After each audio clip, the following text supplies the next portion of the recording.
Kisah Harut Marut. Kisah ini terkenal dalam riwayat-riwayat sampai akhirnya Allah menguji itu, yaitu malaikat Harut dan Marut. Meskipun cerita ini sedikit Israiliyat, tetapi kita bisa menjadikan ini sebagai pelajaran penting. Alkisah ada dua malaikat yang diuji oleh Allah Subhanahu wa Ta'ala. Mereka adalah Harut Marut. Ketika itu malaikat kalah debat setelah memprotes Allah yang hendak menciptakan Nabi Adam. Sekarang begini saja, manusia berbuat salah karena memang aku ciptakan nafsu untuknya. Pantas saja kalau kamu taat sebab tidak ada nafsu bagimu, kata Allah. Baiklah ya Allah, coba saya diberikan nafsu, kata malaikat Harut Marut. Kemudian Allah Subhanahu wa Ta'ala memberikan nafsu, disuntikkannya syahwat, dan malaikat Harut Marut diturunkan ke bumi. Ketika Harut Marut diturunkan ke bumi, di sungai mereka melihat wanita yang sedang mandi. Tidak ada basa-basi, malaikat ini langsung berzina. Malaikat ini sungguh lebih tidak sopan. Ketika diberikan nafsu, manusia saja ketika akan berzina dimulai dengan basa-basi dulu, pemanasan dulu, akan tetapi tidak dengan Harut Marut. Ini ketika melihat wanita dia langsung berzina.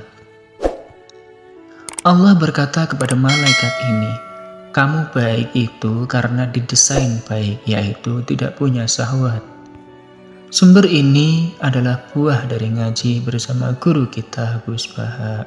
Beliau menerangkan bahwa malaikat itu beda dengan manusia. Manusia itu disuruh berbuat baik, di sisi lain diberi syahwat. Dilarang korupsi tapi diberi mata duitan.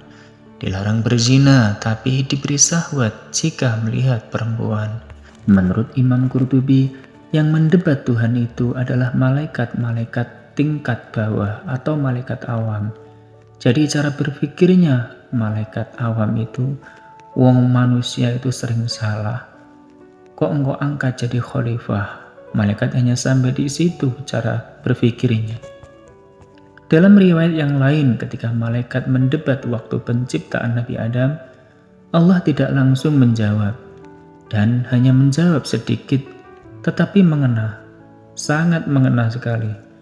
Allah hanya berkata, "Kowe iku roh apa? Kamu itu tahu apa?" Sahabat setia beriman, apapun yang Allah ciptakan, tidak akan ada yang sia-sia. Debatnya malaikat tentang penciptaan Nabi Adam ini diabadikan di dalam Al-Quran, yang menjadi pelajaran penting buat kita bahwa apa yang Allah ciptakan tidak akan ada satupun yang sia-sia. Sampai ketemu di video selanjutnya. Semoga menambah khazanah keilmuan kita. Amin ya rabbal alamin.